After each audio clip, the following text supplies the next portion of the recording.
Ici Bob Proctor. Merci. Bonjour, je suis Bob Proctor, et cela peut être l'une des lois les plus mal comprises, la loi du sacrifice. Eh bien, de la manière dont j'ai été élevé, j'imagine que vous l'avez probablement été aussi. Nous sommes élevés avec l'idée que le sacrifice est de laisser aller quelque chose que nous apprécions vraiment. Et cela ressemblait à une perte. Perdre quelque chose que nous aimons. Il y a certaines personnes qui ont fait de grands sacrifices, et elles étaient considérées comme très spéciales. Mais la personne ordinaire n'a jamais fait ces sacrifices. Eh bien, le sacrifice est une loi qui n'apportera que des bénéfices à votre vie si nous la comprenons. Mais la plupart des gens ne la comprennent pas. Le sacrifice est céder quelque chose de nature inférieure pour recevoir quelque chose de nature supérieure. J'ai mentionné dans une des autres lois du dernier chapitre de la série que vous êtes nés riches, et c'était à propos de la loi du vide. La loi du vide de la prospérité est liée au sacrifice. Vous déplacez quelque chose pour faire de la place au bien que vous désirez.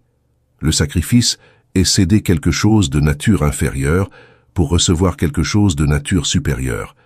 Et vous devez abandonner la chose de nature inférieure avant de pouvoir recevoir celle de nature supérieure. Notez que le sacrifice est également basé sur une bonne compréhension de la foi. La foi basée sur la compréhension n'est pas quelque chose qui se produit en un claquement de doigts. Je veux que vous réfléchissiez à cela un moment.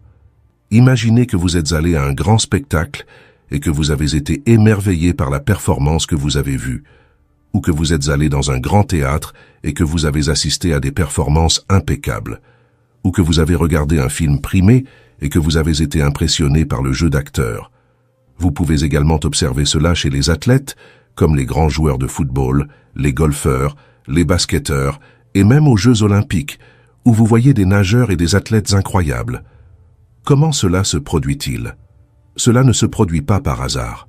Comme l'a dit l'auteur, il est certain qu'ils peuvent avoir des dons exceptionnels, mais les résultats magiques finaux ne sont pas le fruit du hasard ou de la chance. Ils viennent de la discipline.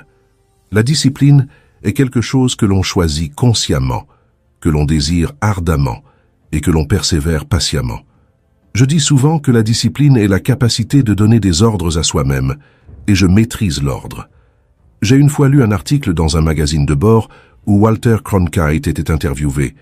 Il a été questionné sur la façon dont les astronautes développent le courage pour entrer dans les capsules spatiales. Il a répondu qu'il n'était pas nécessaire d'avoir du courage pour entrer dans la capsule spatiale. Quand j'ai lu cela, j'ai d'abord pensé que c'était facile pour lui de dire cela, étant derrière un micro et n'ayant jamais été dans une capsule spatiale. Mais j'ai continué à lire et j'ai réalisé qu'il avait raison. Ce dont les astronautes avaient vraiment besoin, c'était de discipline. Des centaines d'heures d'études, des répétitions dans les simulateurs, c'était cela qui nécessitait du courage pour les préparer à entrer dans la capsule. Cela demandait de la discipline. Comme je l'ai dit, la discipline est consciemment choisie, ardemment désirée et patiemment persistée. Personne ne devient grand en quelque chose par accident. Lorsque nous parlons de la loi du sacrifice, nous parlons de céder quelque chose de nature inférieure pour recevoir quelque chose de nature supérieure. En d'autres termes, c'est comme échanger une cornée de glace contre un vélo un peu plus tard. Ceci est basé sur la foi, mais ce n'est pas une foi aveugle, c'est une foi fondée sur la compréhension. C'est la compréhension que nous avons un potentiel infini, un potentiel phénoménal. Nous pouvons faire mieux, comme j'en ai discuté dans la loi de la compensation, mais seulement si nous abandonnons quelque chose de précieux pour nous afin de recevoir quelque chose d'encore plus précieux. Pensez-y dans la pratique. J'aime regarder deux films, Lawrence d'Arabie et Patton. Le général Patton était un grand général américain de la Seconde Guerre mondiale qui croyait également être un général de l'armée de Napoléon et avait une forte croyance en la réincarnation. En regardant Lawrence d'Arabie, vous voyez Peter O'Toole se transformant littéralement en Lawrence, et Omar Sharif qui joue Shérif Ali est magnifique. Observez ces acteurs traversant le désert à dos de chameau. Lorsque le film se concentre sur leur visage, ils n'agissent pas, ils vivent le rôle. Dans Patton, observe le grand discours au début du film. Prends ces deux films comme exemple. Tu veux voir des gens qui ont compris la loi du sacrifice, qui ont renoncé à quelque chose de nature inférieure pour recevoir quelque chose de nature supérieure. Comme l'a dit Horace Mann, Toujours quelque chose doit être sacrifié pour quelque chose d'autre. Il y a une loi de compensation ici. Tu as la loi du vide de la prospérité en action. Tu dois créer de l'espace pour le bien que tu souhaites. Comme il le dit ici, les gens partout commencent à se réveiller à la nécessité de discipliner leurs pensées et leurs rêves. Nous entraînons les animaux domestiques avec soin, nous soumettons les forces de la nature pour qu'elles nous servent régulièrement et bien. Cependant, quand il s'agit de nous-mêmes, ce qui est le plus précieux, nous laissons nos pensées vagabonder librement. Personne ne peut atteindre ses ambitions avant d'apprendre à discipliner sa force mentale et à contrôler ses pensées. C'est ce dont toute cette série parle, c'est de cela que toutes ces lois traitent. Il s'agit de travailler avec la loi, d'amener notre esprit en harmonie avec la loi, de laisser aller les choses de nature inférieure pour recevoir de celles de nature supérieure. Cela ne se produit pas par accident. Les grands spécialistes du marketing dans le monde passent des années à étudier ce qu'ils font. Les grands athlètes passent des années à perfectionner leurs compétences. Il n'y a pas de déjeuner gratuit.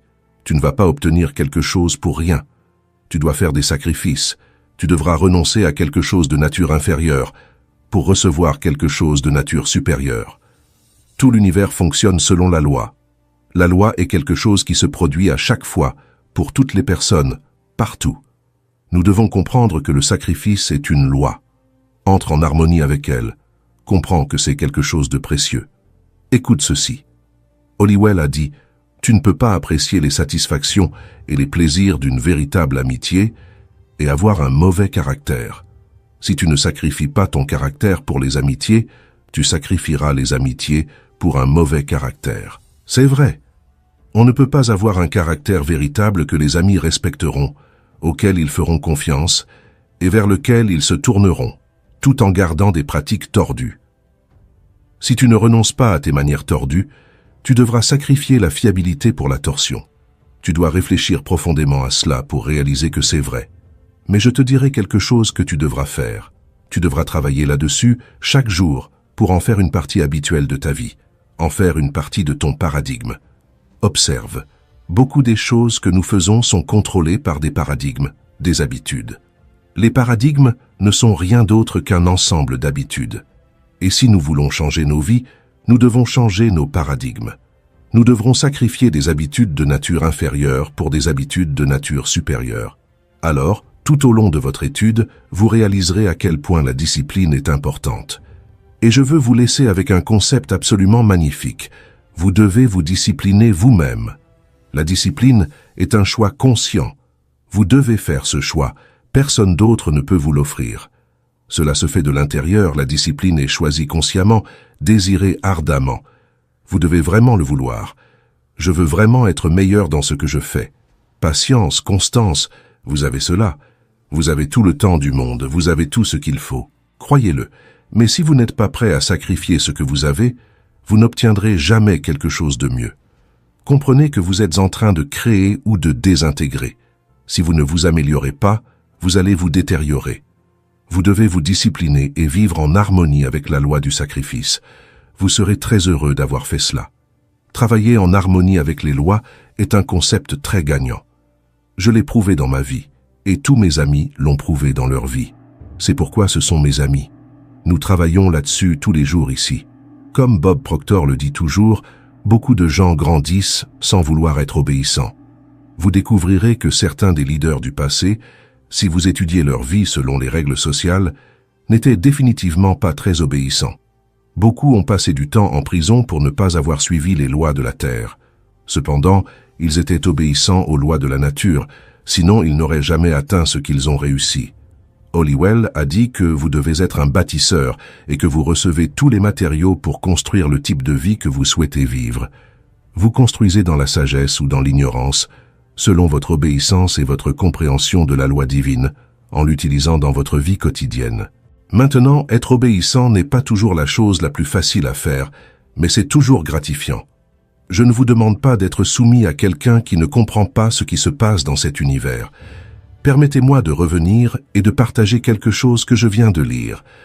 Il a dit que vous devez être un bâtisseur et que vous avez reçu tous les matériaux pour construire le type de vie que vous souhaitez vivre.